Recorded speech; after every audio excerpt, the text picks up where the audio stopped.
tuduhan terhadap kemenangan Malaysia 4-0 Laos sebagai match fixing. Belum lagi nanti ketika melawan tim-tim negara yang lain seperti Malaysia atau Vietnam. Kalau defense-nya seperti ini, waduh, ya besar kemungkinan Indonesia bisa kalah, Rek. Welcome to Planet Sport. Hot issue, hot moment, all about sport. Only on Planet Sport. Yo, what's up, Rek? Assalamualaikum warahmatullahi wabarakatuh. Bertemu lagi, ada saya di sini Cak Lonjong. Salam Lonjong. Here.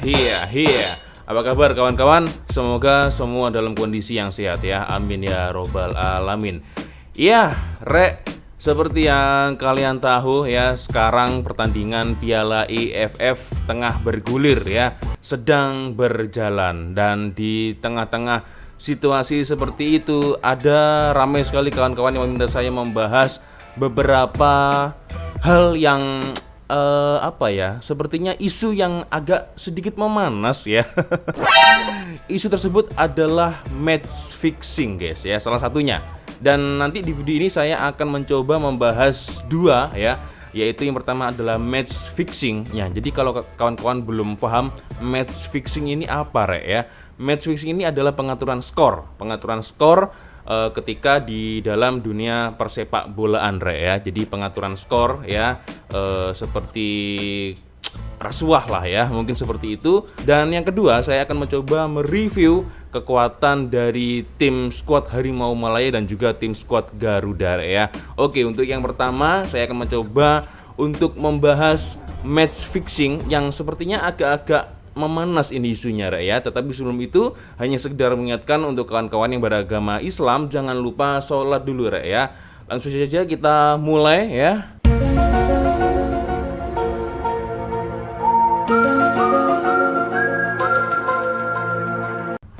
Nah, ini dia, Rek ya. So, tadi saya menemukan postingan ya dari Instagram Malaysia Football League, Rek ya. Postingannya seperti ini tajuknya, tuduhan terhadap kemenangan Malaysia 4-0 Laos sebagai match fixing adalah tidak sahih. Nah, jadi mungkin untuk kawan-kawan yang baru tahu masalah ini adalah ada salah satu akun Instagram ya dari Indonesia yang mencoba sepertinya untuk menjadi batu api, Rek ya, sepertinya seperti itu. Dan juga sepertinya agak-agak mulai melakukan gerakan memprovokasi penduduk Indonesia ya, sepertinya ya. Jadi dia membuat sebuah berita yang belum sahih ya. Jadi postingan dari Malaysia Football League adalah terima kasih kepada penyokong Indonesia yang kongsikan berita ini. Hanya ada seorang pengguna Twitter yang kata perlawanan ini ialah match fixing dan tuduhan ini masih belum disahihkan oleh mana-mana pihak resmi, Rek ya. Ada akun Indonesia di Instagram pun mulai sebarkan perlawanan ini ialah match fixing dan membuat provokasi ya. Menang besar bukan match fixing. Sorry sebelumnya ya, bukan bermaksud saya untuk meremehkan negara Laos, tak ya. Kalau kita tengok selama ini track record atau head to head pertandingan antara Malaysia versus Laos, nggak ada ceritanya kalau Laos ini boleh menang dari Malaysia. Dan jika Malaysia selalu berlangganan menang dengan Laos, kenapa mereka harus capek-capek match fixing atau mengatur skor? Ya agak konyol alasannya ya. Karena tanpa harus match fixing sekalipun, tanpa harus mengatur skor sekalipun, Malaysia ini selalu menang dengan Laos, Rek ya. Bener juga ya. Jadi saya rasa itu adalah berita yang dibuat-buat ya, hanya dikarenakan ada satu account ya yang membuat berita tentang pertandingan Malaysia versus Laos adalah match fixing atau pengaturan skor. Itu saya rasa mengada-ngada dan itu adalah sudah jelas berita hoax, guys ya.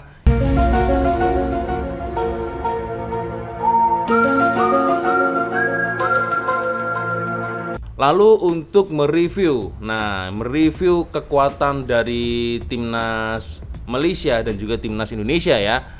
skuad Harimau Malaya dan juga skuad Garuda. Ini sebenarnya kalau boleh jujur saya bilang ini dua-duanya ini sepertinya mengalami efek kerugian, ya. Kerugiannya apa, Cak, ya? Untuk Malaysia mungkin mereka oke lah, untuk sementara ini Harimau Malaya ya, saya akui sangat menarik pertandingannya ya, antar pemain depan, tengah dan juga belakang defense ini benar-benar padu ya. Sangat taktis, sangat bagus sekali ketika bermain melawan Kamboja, ketika bermain melawan Laos terakhir ya. Malaysia benar-benar pesta gol, terlebih lagi permainan dari Safawi Rashid ini padu giler ya. Dan meskipun dengan performa yang sangat padu di lapangan ya, sangat disayangkan sekali skuad Harimau Malaya sepertinya mengalami kerugian dikarenakan ada 3 atau 4 playernya mereka mengalami COVID dan salah satunya adalah kalau tak silap Akhyar Rashid ya, salah satunya. Lalu jika kita berbicara tentang skuad Garuda ya, ini nih untuk pertandingan pertama ini, saya sebagai penyokong Garuda juga menang ketika bertanding dengan Kamboja. Tapi apa ya, saya kurang puas ketika melihat pertandingan antar Indonesia versus dengan Kamboja kemarin ya. Berbeda ketika pertandingan antara Kamboja versus Malaysia dan juga Laos versus Malaysia, permainannya sangat cantik ya. Tetapi ketika melihat pertandingan antara Indonesia kemarin, saya masih belum puas. Menang iya memang, tetapi untuk dari segi defense, pertahanan, jujur mengecewakan ya, sangat mengecewakan. Menang iya, saya tahu Indonesia menang, Cak, iya, tapi untuk pertahanannya ya, untuk defense ini saya rasa kurang ya. Karena ya maaf, sekelas negara Kamboja yang semestinya bukan tim yang menakutkan ya, terutama untuk Indonesia dan Malaysia, ini bisa-bisanya Kamboja ini bermain secara rapih. Jika kita mengaca ya track record atau head to head antar Kamboja, dulu Kamboja permainannya sangat buruk guys ya. Tetapi untuk yang tahun ini meskipun mereka kalah, tetapi mereka bermain cantik mereka bermain berani, menyerang ya. Dan juga untuk possession ball ternyata banyak sekali dipegang oleh Kamboja daripada Indonesia.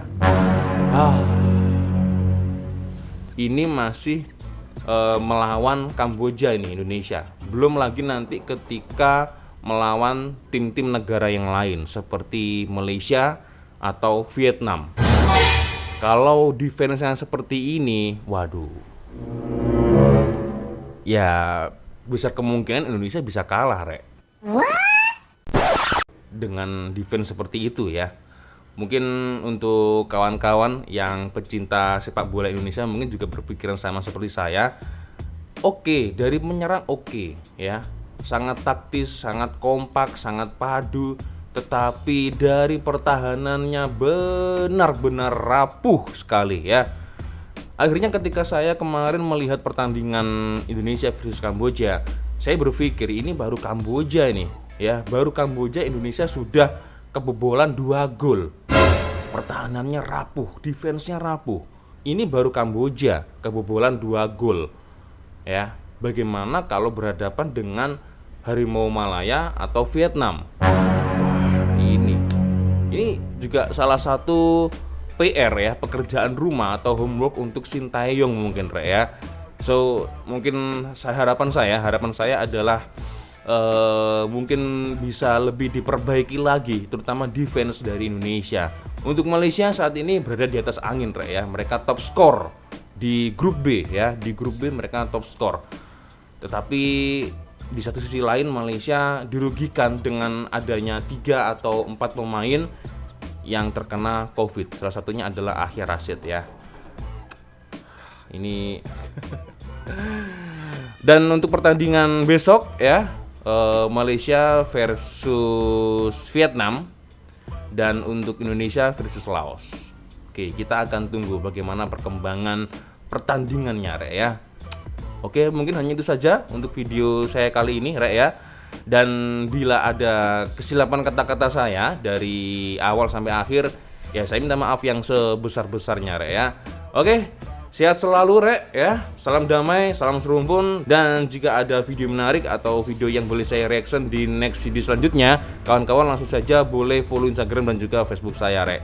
Dan akhirnya saya Cak Lonjong. Wassalamualaikum warahmatullahi wabarakatuh. I love you Malaysia, I love you Indonesia. Bye bye Rek.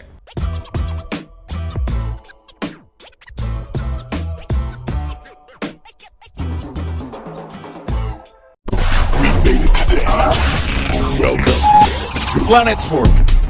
Hot issue, hot moment, all about sport. Only on Planet Sport.